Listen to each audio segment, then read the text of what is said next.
materi. Terapi dada nanti yang disiapkan alatnya ada bengkok, kemudian air putih hangat, ya, 39, air putih hangat, stetoskop, perlak, sama minyak telon, 39.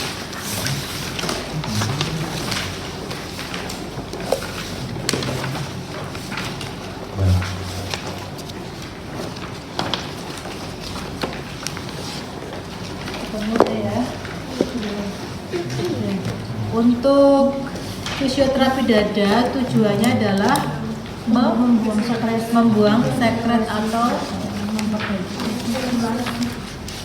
mengencerkan, ya. Jadi mengencerkan sekret atau mengeluarkan sekret. Jadi kalau misalkan bayi itu dia mungkin lebih cenderung untuk mengencerkan, ya, karena bayi kan tidak bisa membantu batuk untuk mengeluarkan sekret. Tapi kalau yang dewasa itu bisa untuk mengeluarkan sekret. Untuk fisioterapi dada bukan hanya pada bayi, tapi pada anak, pada dewasa, lansia juga bisa dilakukan. Fisioterapi dada nanti tekniknya ada dua, ya. Teknik namanya clapping sama vibrasi. Di situ ada, ya, teknik clapping. Clapping itu nanti seperti membentuk apa sih, mangkokan, ya, mangkokan, dipuk-puk. Jadi nanti letak sekretnya ada di mana itu dipuk-puk.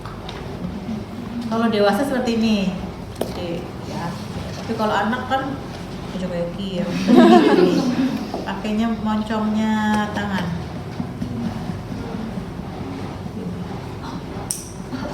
Ini namanya clapping, ya. Clapping dilakukan selama 1 menit.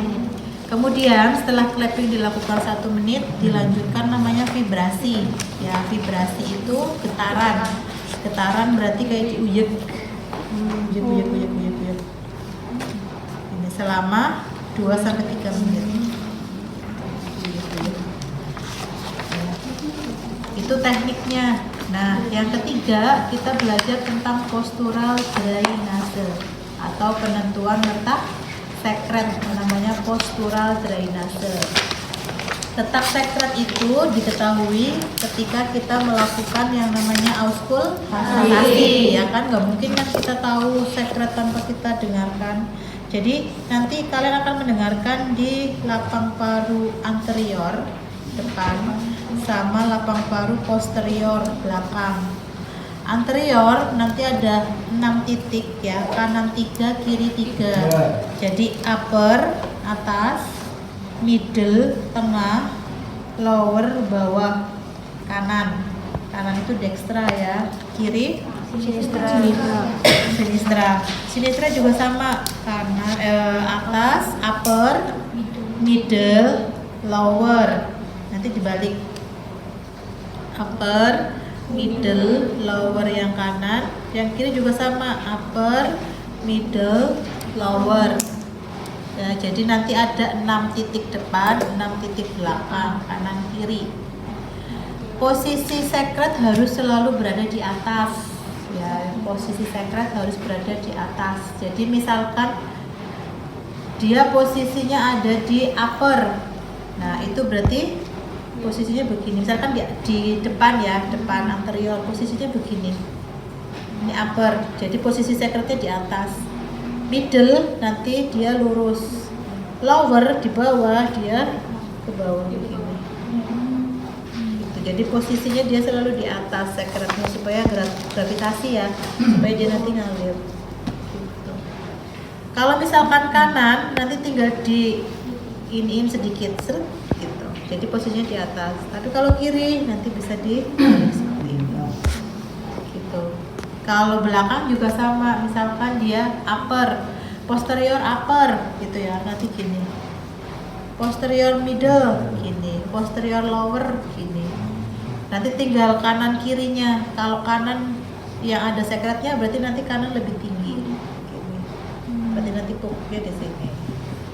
Kalau misalkan middle yang lebih tinggi kanan, ya begini. Kalau upper begini. Gitu. Apa? Pupuknya berapa kan?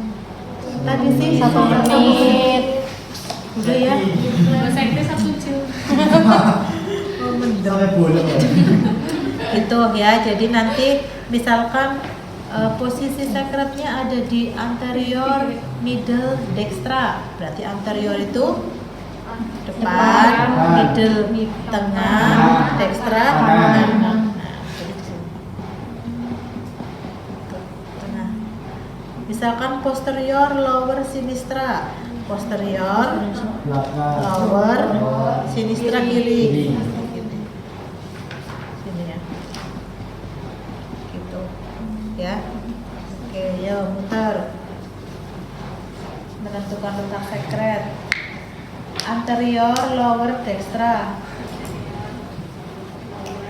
Lower, low, dextra.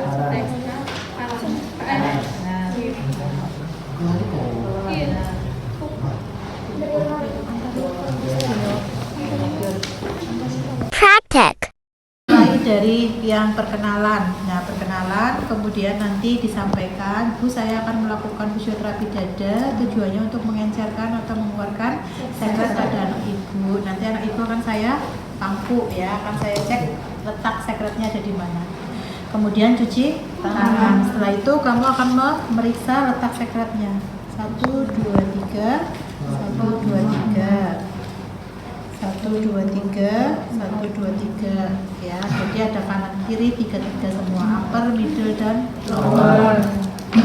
Kalau sudah misalkan ketemu di anterior, upper, dextra sebelah sini ya. Kemudian nanti kamu akan ngasih minum terlebih dahulu air putih hangat. Ini juga untuk membantu mengencerkan sekret. Kalau sudah, kamu bisa pasang perlak itu menyesuaikan posisinya ya. Misalkan nanti dia dibawa ke sini ya, nanti tinggal ditaruh di bawahnya sini. Kalau dia di atas, nanti tinggal disesuaikan ini. Oke. Kemudian kalian akan menghitung RR-nya terlebih dahulu supaya tahu perbandingan RR sebelum sama sesudah fisioterapi. Ya, setelah diukur RR, kemudian nanti mulai ini ya, pakai minyak telon dilakukan clapping. 1 menit, lanjut vibrasi 2 sampai 3 menit ya. Kalau sudah nanti dicek ya, dicek lagi di posisi yang tadi kalian lakukan fisioterapi dada. Dicek apakah sekretnya sudah berkurang atau masih ya. Kemudian nanti kalian juga hitung frekuensi pernafasannya, apakah ada perubahan setelah dilakukan fisioterapi atau masih sama seperti yang tadi sebelumnya. Kemudian nanti bisa dikasih air minum kembali. Lap tisunya ada. Tisu. Kalau sudah dilap kasih.